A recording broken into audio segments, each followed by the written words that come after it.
Hello my dear student, स्वागत है आपके अपने YouTube channel PCM by Shivaji sir पर। माय डियर स्टूडेंट, आज के इस वीडियो के लेक्चर में हम लोग जो है क्लास 12 की एनसीईआरटी मैथ का जो चैप्टर डिटरमिनेंट है उसका एक डिटरमिनेंट का हमने इंट्रोडक्शन वीडियो बनाया है। उसको आप लोग देखने के बाद जो है इस एक्सरसाइज 4.1 को देखिएगा तो काफी अच्छे से समझ में आएगा। देखिए जो है इस एक्सरसाइज 4.1 का क्वेश्चन नंबर फर्स्ट और सेकंड में क्या कह रहा है कि प्रश्न 1 से 2 तक में जो यह सारणिक दी गई है, डिटरमिनेंट दिया गया है, उसका हमको मान बताना है। ठीक है, तो आप लोग देख रहे होंगे कि यह जो भी डिटरमिनेंट यहाँ पे दी गई है यह 2x2 के ऑर्डर में दी गई है। 2x2 का मतलब क्या होगा, या इसको सिंपल 2 ऑर्डर बोल सकते हैं। इसका क्या मतलब है कि इसमें 2 पंक्ति है और 2 क्या है, स्तंभ है। ठीक है, जितना पंक्ति उतना स्तंभ ही होगा। तो 2x2 इस बात को बताता है कि उस पंक्ति में 2, उस डिटरमिनेंट में 2 पंक्ति और 2 क्या है, स्तंभ है। ठीक है, तो अब देखिए इसको सॉल्व करने का तरीका सिंपल है। क्या हमने बताया था कि सबसे पहले इसका गुणा आप इसमें करेंगे तो इसका इसमें गुणा करेंगे तो -1 का 2 में गुणा होगा तो आपको पता है कि -2 होगा। फिर क्या करेंगे, माइनस लगाएंगे और इसका गुणा इधर करेंगे तो ये बताइए -5 का 4 में गुणा होगा तो -5 को क्या हो जाएगा, 20। और आप लोगों की बात पता होगी कि यहाँ पे -2 और माइनस का गुणा होता है प्लस हो जाता है और 20, और इसको हम लोग घटाएंगे, इसका आंसर कितना आ जाएगा, 18 आ जाएगा। ठीक है, तो इस डिटरमिनेंट की वैल्यू कितना आ गई, 18।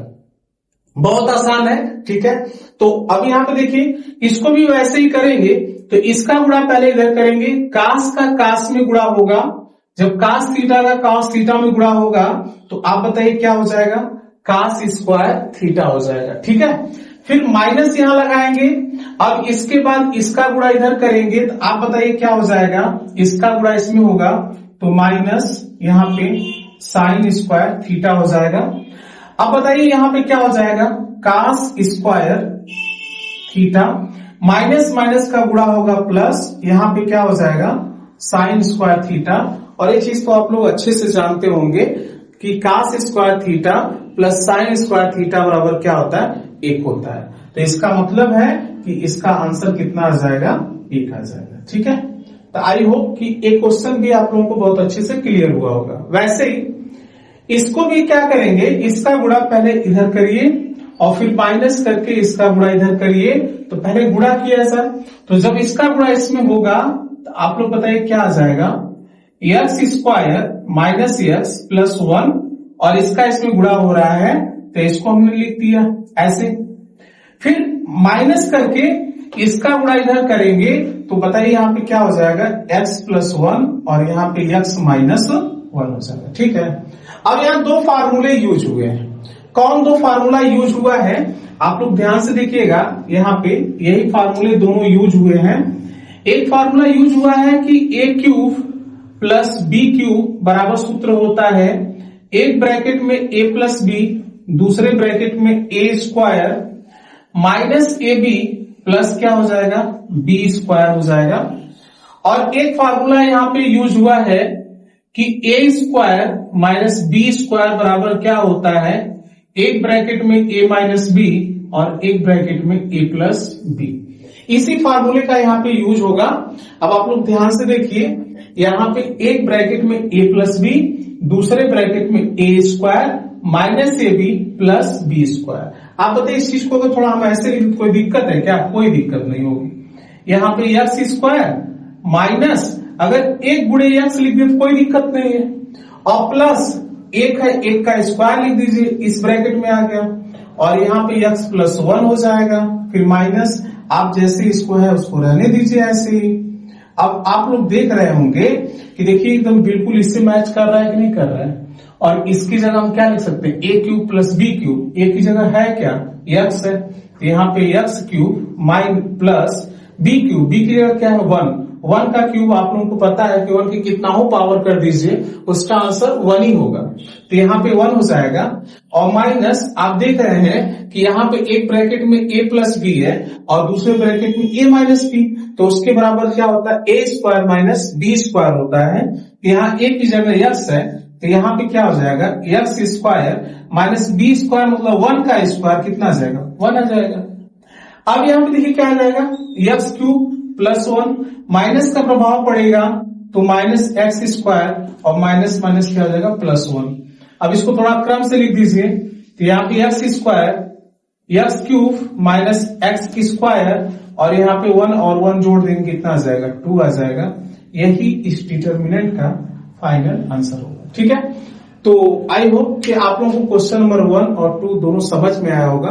तब तक इसको आप लोग देखिए, फिर हम लोग जो है क्वेश्चन नंबर 3 की ओर बढ़ रहे हैं। ठीक है, अब देखिए आप लोग जो है क्वेश्चन नंबर 4 क्या कह रहा है, यदि a बराबर यहाँ पे 1 2 4 2 दिया है, 2 क्रॉस 2 का यहाँ पे दिया हुआ है, तो दिखाइए कि यहाँ पे कह रहा है डिटर्मिनेंट ऑफ 2a बराबर 4 इंटू डिटर्मिनेंट ऑफ a के होगा। ठीक है, इसका क्या मतलब है कि पहले हम लोग क्या करेंगे, जो a दिया हुआ है ना उससे पहले 2 का गुणा करिए। लेफ्ट हैंड साइड ये इस बात को बता रहा है कि जो यहाँ पे a दिया हुआ है उससे पहले 2 का गुणा कर लीजिए और फिर उसका डिटर्मिनेंट निकालिए। और इधर क्या कह रहा है कि पहले a का डिटर्मिनेंट निकाल लीजिए, वैल्यू निकालिए, फिर उसमें 4 का गुणा करिए और दोनों पक्ष देखिए क्या बराबर हो रहा है या नहीं हो रहा है। तो चलिए हम लोग सॉल्व कर रहे हैं। यहां पे पहले लेफ्ट हैंड साइड को फिर राइट हैंड साइड को। तो पहले लेफ्ट हैंड अगर साइड को हम लोग देखें तो यहाँ पे लेफ्ट हैंड साइड क्या है, डिटर्मिनेंट ऑफ 2a, मतलब सबसे पहले इसका मतलब है कि जो यह a दिया हुआ है ना इससे पहले 2 का गुणा कर लीजिए और गुणा करने के बाद तब डिटर्मिनेंट निकालिए। तो जब हम लोग क्या करेंगे ना, इसमें गुणा करेंगे तो देखिए इसे 2a करना था, अगर यहाँ 2 का गुणा करें तो इसके हर एक एलिमेंट में ही 2 का गुणा होगा। तो जब इसमें गुणा करेंगे तो बताइए क्या हो जाएगा, 2 गुणे 1, 2 गुणे 2, 2 गुणे 4 और 2 गुणे 2 हो जाएगा। तो बताइए कितना आ जाएगा इसका जो अभी वैल्यू, 2 एकम 2, 2 दूना 4 और 4 दूना 8 और यहाँ पे 2 दूना 4 आ जाएगा। अब इसका 2 गुना हो गया, अब इसका डिटर्मिनेंट वैल्यू निकाल दीजिए। अब निकालना है पहले a में 2 का गुणा करिए फिर उसका डिटर्मिनेंट वैल्यू निकालिए। तो निकाल लीजिए, क्या दिक्कत है। अब इसका गुणा इधर होगा तो इधर करेंगे तो बताइए कितना हो जाएगा, 4 दूना 8 हो जाएगा। फिर माइनस करके इसका गुणा इधर करेंगे तो माइनस 8 चौको कितना होगा, 32। अब बताइए कि इसको आप लोग घटाएंगे तो कितना आ जाएगा, तो कितना आ जाएगा, इसको घटा के देखिए तो जो है माइनस 24 आ जाएगा। आएगा कि नहीं आएगा, 24 और 36 और 2 कितना हो जाएगा, 32। तो इसका मतलब है कि हमने लेफ्ट हैंड साइड को सॉल्व किया और उसका आंसर कितना है, माइनस 24 है। अब इतना है कि राइट हैंड का भी आ जाए तो दोनों पक्ष क्या है, बराबर है, सिद्ध हो जाएगा, हम लोग प्रूफ कर लेंगे। अब चलिए राइट हैंड को देखा जाए तो अगर हम राइट हैंड को लेंगे तो अब राइट हैंड क्या कह रहा है, राइट हैंड पहले लिख रहे हैं यहाँ पे 4 और डिटर्मिनेंट ऑफ क्या है, a है। मतलब कह रहा है कि पहले a का डिटर्मिनेंट निकालिए, इसके बाद उसमें 4 का मल्टीप्लाई करिए, तब आंसर आना चाहिए। पहले हम लोग यहाँ पे क्या कर रहे हैं, a का डिटर्मिनेंट साइड में निकाल ले रहे हैं। a दिया हुआ है यहाँ पे क्या, 1 2 4 2।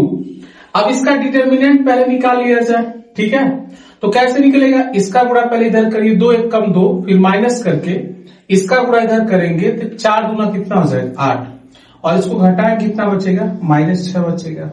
अब यहां रख दीजिए। अब यहां रखेंगे हम लोग तो 4 है और इसका डिटर्मिनेंट वैल्यू कितना आ गया, माइनस 6 और इसका गुणा करेंगे तो माइनस 6 चौको 24। अब आप लोग देख रहे हैं कि दोनों पक्ष क्या हो गए, बराबर हो गए। यही चीज करना था। ठीक है, तो इसको आप लोग नोट कर लीजिए, फिर अगला क्वेश्चन हम आप लोग को बता रहे हैं। देखिए यहाँ पे क्वेश्चन नंबर 4 क्या कह रहा है, यदि a बराबर इतना दिया हुआ है तो दिखाइए कि डिटर्मिनेंट ऑफ 3a इक्वल क्या होगा, 27 इंटू डिटर्मिनेंट ऑफ a होगा। ठीक है, इसका मतलब है पहले क्या कह रहा है, लेफ्ट हैंड साइड में क्या कह रहा है कि पहले जो a दिया हुआ है उसमें 3 का गुणा कर लीजिए और गुणा करने के बाद फिर उसका डिटर्मिनेंट वैल्यू निकालिए और जो आंसर आए वही आंसर। फिर राइट हैंड क्या कर रहा है कि पहले a का डिटर्मिनेंट निकाल के और उसमें 27 का मल्टीप्लाई कर दीजिए, तो सेम आंसर आना चाहिए। तो इसको भी देखा जाए तो यहाँ पे पहले हम लोग लेफ्ट हैंड साइड को सॉल्व कर रहे हैं। तो लेफ्ट हैंड साइड देखिए यहाँ पे क्या हो जाएगा, इसका वैल्यू यहाँ पे जो है पहले इसमें 3 का मल्टीप्लाई कर लेना है ए में। तो ए में 3 का मल्टीप्लाई करेंगे तो बताइए कितना हो जाएगा। तो इसके हर एक एलिमेंट में 3 का मल्टीप्लाई होगा। तो यहाँ पे मल्टीप्लाई करिए, 3 1 जा 3 हो जाएगा, फिर 0 का मल्टीप्लाई होगा 0 हो जाएगा, और फिर यहाँ पे 3 1 जा 3, यहाँ पे 0, यहाँ पे 3, यहाँ पे 6 हो जाएगा, 0 0, और यहाँ पे कितना हो जाएगा 12 हो जाएगा, यानी 12 हो जाएगा। ठीक है, तो यहाँ पे जो है ये 3 का मल्टीप्लाई करने के बाद अब इसका डिटर्मिनेंट वैल्यू निकालना है। तो इसका डिटर्मिनेंट वैल्यू आगे हम निकाल रहे हैं। तो 3 का डिटर्मिनेंट वैल्यू अब निकालने के लिए हमने बताया था कैसे निकालेंगे हम लोग, किसी के रिस्पेक्ट में सॉल्व करिए। अब आप लोग देखिए हमने बताया था ना कि पहले देखिए कहीं किस के रिस्पेक्ट में जो है सबसे ज्यादा 0 दिख रहा है। तो अगर हम लोग देखिए C1 के रिस्पेक्ट में जल्दी सॉल्व करेंगे तो क्वेश्चन आंसर जल्दी से आएगा, क्योंकि इसमें 2 0 दिखाई दे रहा है।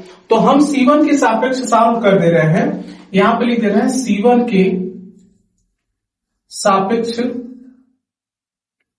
हल करने पर, अब जरूरी नहीं है आप जिससे चाहे R1 से, चाहे R2 से, चाहे R3 से, चाहे C1 C2 C3 किसी के सापेक्ष सॉल्व करेंगे तो आपका आंसर वही आएगा। लेकिन हम C1 से क्यों कर रहे हैं, क्योंकि इसमें 2 0 दिख रहा है और जल्दी से कैलकुलेशन हो जाएगा, इसलिए ऐसा हम कर रहे हैं।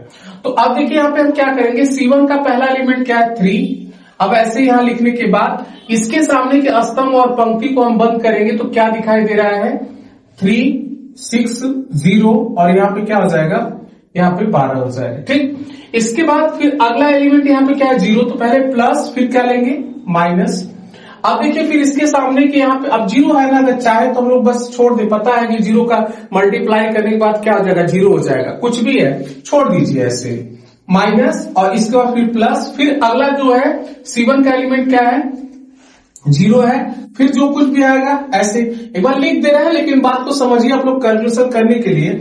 अगर इसको हम देखें तो इसके सामने की पंक्ति और स्तंभ को बंद किया जाएगा तो 0 3 0 12 बचेगा। इसको लिख लीजिए 0 3 0 12।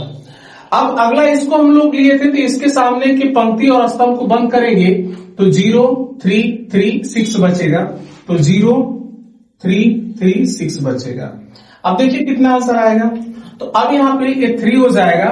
अब इसके बाद क्या करेंगे, इसका गुणा इधर करिए पहले, तो ये 12 3 कितना हो जाएगा 36, फिर माइनस करके इसका मल्टीप्लाई करेंगे 0 हो जाएगा।